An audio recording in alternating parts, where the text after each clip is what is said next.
Nah, semua ini didanai lewat sebuah peraturan khusus. Kali ini kita akan bedah tuntas gimana sih alur dananya itu bekerja. Pasti pada penasaran kan, gimana ceritanya pemerintah bisa mendanai pembangunan ribuan gerai dan gudang koperasi ini?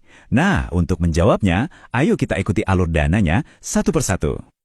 Oke, sebelum kita ngomongin soal duitnya, penting banget nih untuk kita paham dulu the big idea-nya. Apa sih gagasan besar di balik semua ini?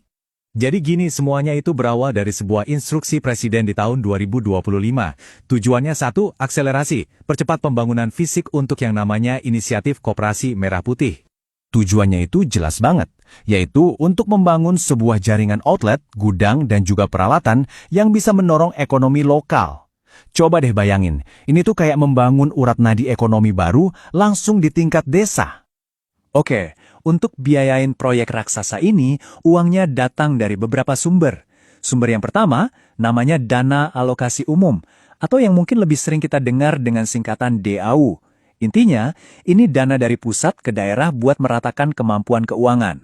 Sumber kedua adalah Dana Bagi Hasil, atau DBH. Gampangnya gini, kalau suatu daerah menghasilkan pendapatan buat negara, misalnya dari sumber daya alam, nah sebagian dari pendapatan itu dibalikin lagi ke daerah tersebut. Adil kan? Dan yang ketiga, ini yang paling terkenal mungkin ya, yaitu dana desa. Ini dana yang langsung ditransfer ke desa-desa buat dipakai untuk apa? Ya untuk mendukung pemerintahan, pembangunan, dan pemberdayaan masyarakat di sana. Proyek segede ini jelas gak mungkin dikerjakan sendirian. Ada banyak banget aktor yang terlibat. Nah sekarang, yuk kita kenalan sama para pemain kuncinya. Jadi, ada 4 pemain utama dalam ekosistem finansial ini. Ada Kementerian Keuangan dan Kementerian Koperasi yang ngurusin kebijakannya. Lalu ada bank pemerintah yang menyediakan dananya. Nah, yang terakhir dan ini penting, ada PT Agrinas Pangan Nusantara, sebuah BUMN yang jadi eksekutornya. Coba perhatikan nama yang terakhir tadi, PT Agrinas Pangan Nusantara. Peran mereka ini sentral banget. Kenapa? Karena BUMN inilah yang ditugaskan untuk melakukan semua pembangunan fisiknya. Jadi, mereka yang bangun gerai dan gudangnya di seluruh Indonesia.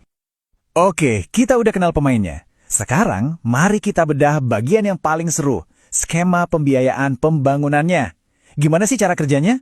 Nah, ini dia bagian yang unik. Bank pemerintah itu ngasih pinjaman, tapi bukan ke koperasinya. Pinjamannya itu diberikan langsung ke si perusahaan konstruksinya, yaitu PT Agrinas. Baru deh setelah itu, mereka mulai membangun. Dan ada batasannya ya, untuk setiap satu unit koperasi, pinjaman maksimalnya itu adalah 3 miliar rupiah. Untuk bunganya, ini juga dibuat cukup ringan. Ditetapkan sebesar 6% per tahun. Terus, berapa lama waktu buat balikinnya? Maksimalnya adalah 72 bulan. Atau, biar gampang, 6 tahun. Oke, jadi PT Agrinas udah dapat pinjaman, pembangunan udah jalan. Terus, gimana cara bayar cicilannya? Nah, disinilah ketiga dana yang kita bahas di awal tadi, TAU, DBH, dan dana desa, masuk lagi ke dalam cerita. Coba bayangin ini kayak sistem potong gaji otomatis. Jadi sebelum pemerintah pusat transfer dana DAU, DBH, atau dana desa ke pemerintah daerah atau desa, sebagian uangnya itu dipotong dulu di tengah jalan untuk langsung dibayarkan ke bank sebagai cicilan pinjaman. Cerdas kan? Prosesnya begini. Pertama, gangnya ngirim tagihan ke Kementerian Keuangan. Kedua, tim perbendaharaan negara ngecek, oke, tagihannya bener nggak nih? Ketiga, kalau udah oke, mereka ngasih rekomendasi bayar. Dan terakhir, dana yang tadinya mau dikirim ke daerah, langsung dipotong dan dibayarkan ke bank. Beres! Dan ini tuh bukan cuma teori loh, aturannya bahkan detail banget sampai menyertakan contoh formulir yang harus diisi bank. Ini tujuannya biar apa? Biar semuanya standar, biar prosesnya rapi dari Sabang sampai Merauke. Nah, ini bagian terbaiknya. Setelah pinjaman lunas, apa yang terjadi sama gerai dan gudang yang sudah dibangun? Semuanya jadi aset, milik siapa? Milik pemerintah daerah atau pemerintah desa. Jadi ini bukan sekedar bangunan, tapi investasi jangka panjang buat masyarakat setempat. Tentu saja, proyek semasif ini harus punya tata kelola yang bagus.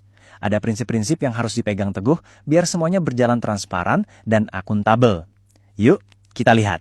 Di pasal 3 peraturannya, itu disebutin banget ada 4 prinsip utama. Apa aja? Ada transparansi, akuntabilitas, kehati-hatian, dan berbasis kinerja. 4 pilar ini jadi pagar supaya programnya berjalan di rel yang benar.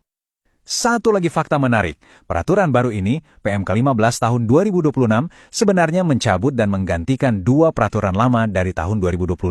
Artinya apa? Artinya ada proses penyederhanaan. Pemerintah mencoba membuat prosesnya jadi lebih ramping dan efisien. Oke, kita sudah lihat dapurnya, kita udah paham gimana mekanisme pendanaannya bekerja. Ini membawa kita ke pertanyaan yang lebih besar lagi. Dengan semua infrastruktur yang akan dibangun ini, apa dampaknya nanti di lapangan? Bagaimana ini semua akan benar-benar mentransformasi ekonomi di pedesaan Indonesia? Nah, ini yang patut kita tunggu sama-sama.